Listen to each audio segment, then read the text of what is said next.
Em nome do Pai, do Filho e do Espírito Santo. Amém. Amados irmãos e irmãs, é com muita alegria que nós estamos aqui para juntos estudar e meditar a primeira leitura que a Igreja nos apresenta para esta terça-feira da segunda semana do Advento. E o texto de hoje se encontra lá no livro do profeta Isaías, no capítulo 40, versículos de 1 até o 11, que nos diz assim: Consolai o meu povo, consolai-o, diz o vosso Deus. Falai ao coração de Jerusalém e dizei em alta voz que sua servidão acabou e a expiação de suas culpas foi cumprida. Ela recebeu das mãos do Senhor o dobro por todos os seus pecados. Grita uma voz: preparai no deserto o caminho do Senhor, aplainai na solidão a estrada de nosso Deus. Nivelem-se todos os vales, rebaixem-se todos os montes e colinas, endireite-se o que é torto e alisem-se as asperezas. A glória do Senhor então se manifestará, e todos os homens verão juntamente o que a boca do Senhor falou. Dizia uma voz: grita! E respondi: o que devo gritar? A criatura humana é feno, toda a sua glória é como flor do campo. Seca o feno, murcha a flor ao soprar o Senhor sobre eles. Sim, o povo é feno. Seca o feno, murcha a flor, mas a palavra de nosso Deus fica para sempre. Sobe a um alto monte, tu que trazes a boa nova a Sião. Levanta com força a tua voz, tu que trazes a boa nova a Jerusalém. Ergue a voz, não temas.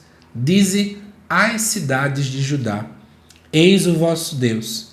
Eis que o Senhor Deus vem com poder. Seu braço tudo domina. Eis com ele sua conquista. Eis à sua frente a vitória.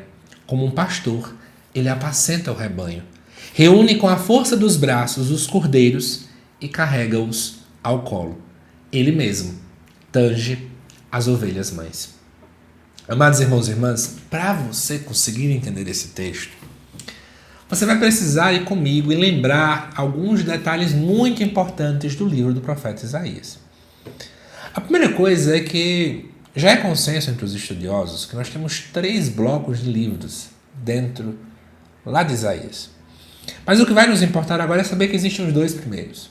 O primeiro vai até o capítulo 39 e o segundo começa exatamente com esse texto. Nós estamos exatamente diante daquele que é chamado de segundo Isaías ou Deutero Isaías. E aonde é que esse segundo Isaías foi então escrito? O povo de Deus está exilado lá na terra da Babilônia. Isso porque o Império Babilônico, liderado por Nabucodonosor, invadiu a região de Jerusalém e levou uma parcela da população lá para o exílio, para ficarem exiladas lá na Babilônia. Essa invasão aconteceu de 2 partes. Na segunda parte, teve destruição, inclusive, do Templo de Jerusalém. Então, o templo, que simbolizava o centro religioso da época, foi destruído. E aí pense como é que as pessoas interpretaram isso. A nossa fé foi destruída, a nossa fé foi queimada, a nossa história foi massacrada. E muitas pessoas, nesse aspecto, perderam suas esperanças, perderam suas alegrias. A própria Sião, que é um monte, na verdade, o Sião, que era onde a cidade de Jerusalém estava construída, estava completamente sem vida, sem ânimo. E aí o profeta, inspirado por Deus, começa a animar as pessoas a dizer: nós vamos voltar.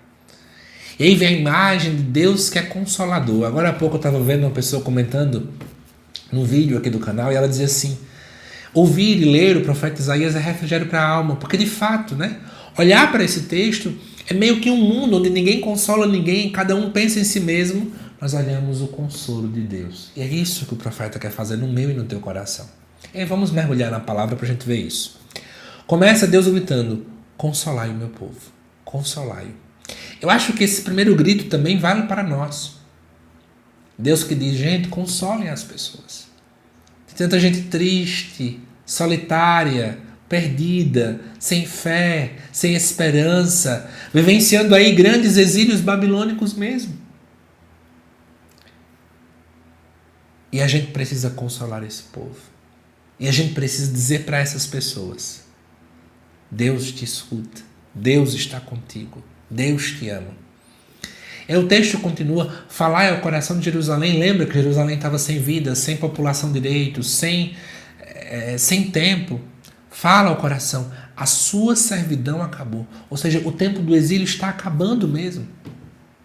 E por que a expiação de suas culpas? Porque a teologia dentro lá da Babilônia era a seguinte: nós estamos aqui exilados porque no final das contas nós pecamos. Sempre foi visto nessa dinâmica, né? Deus está recompensando-nos diante das nossas faltas, né? Então é um castigo a gente estar aqui. E aí diz até assim: ela recebeu da mão do Senhor o dobro por todos os seus pecados. Não importa quanto pecamos, a misericórdia de Deus é sempre maior. E aí vem o versículo 3. Preparai no deserto o caminho do Senhor, porque o povo ia voltar da Babilônia. Então é preciso ter um caminho preparado, né? A estrada, os vales precisam ser nivelados para que o povo volte, para que a glória do Senhor volte então a se manifestar. Deu agora para começar a entender? É tempo do retorno do exílio. Podemos até pensar isso. É isso que a gente está vivenciando agora. Porque estamos aí prestes a celebrar o Natal, a vinda do Messias. É tempo de preparar o caminho para o Natal bem celebrado. É isso que a palavra então acaba nos convocando. E aí do versículo 6 em diante vem essa história da gritaria, né? Grita, e o que é que eu devo gritar? Aí vem toda a ideia, né? A ideia de que o homem é como um feno. A sua própria glória é como uma flor do campo. A flor murcha, o feno seca, quando Deus quer. Ou seja, nós somos limitados, somos efêmeros, somos passageiros. Mas o feno seca, a flor murcha, mas a palavra de Deus fica para sempre. Ou seja, aquilo que Deus prometeu para o povo vai permanecer. As promessas de Deus, elas não passam como a flor que vai murchar, como o feno que vai secar, né? E aí volta então as boas novas. Aí eu vou para o versículo 10 e o versículo 11. O vosso Deus vem com poder. O seu braço domina. Ele conquista, ele dá a vitória. Ele vai vir apacentar. Amados irmãos e irmãs, essa é a nossa fé. Temos um Deus que tem poder. Temos um Deus que tudo domina. Temos um Deus que tudo pode. E aí, gente, aí vamos lá, vamos conversar um pouquinho. Isso nos dá um ânimo, sabe? Porque às vezes a gente olha para um lado, olha para o outro, as pessoas não têm mais ânimo, as pessoas não têm mais vigor, as pessoas não têm mais coragem, as pessoas não têm mais nada. E olhar para a palavra do Senhor e ver tudo isso que a gente está lendo aqui agora. Sabe o que é que isso nos indica? É que a gente não está só. E mais do que não está só, temos ao nosso lado um Deus Todo-Poderoso. Temos aquele que tudo faz, que tudo é endireitado por Ele, tudo é conduzido por Ele. Se eu tenho Deus, nada me falta. Sabe?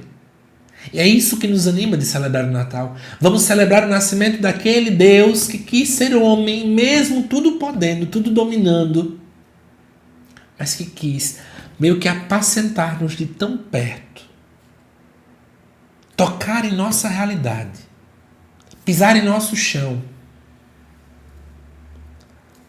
Como se já não bastasse Deus tudo saber, Ele ainda quis manifestar esse amor de modo concreto. Se não tem amor maior do que esse, ou melhor, se não tem amor tão bonito como esse, gente, não tem nada que chegue aos pés. Bendito seja Deus pela sua compaixão para conosco e por esse consolo, que, como eu falei, é refrigério para a nossa alma. Que Deus te abençoe, amado irmão, amada irmã. Espero que você tenha gostado desse estudo, desta reflexão. Eu te aguardo daqui a pouco, às 7 horas da noite, para o estudo do Evangelho, também nesta terça-feira. Até mais.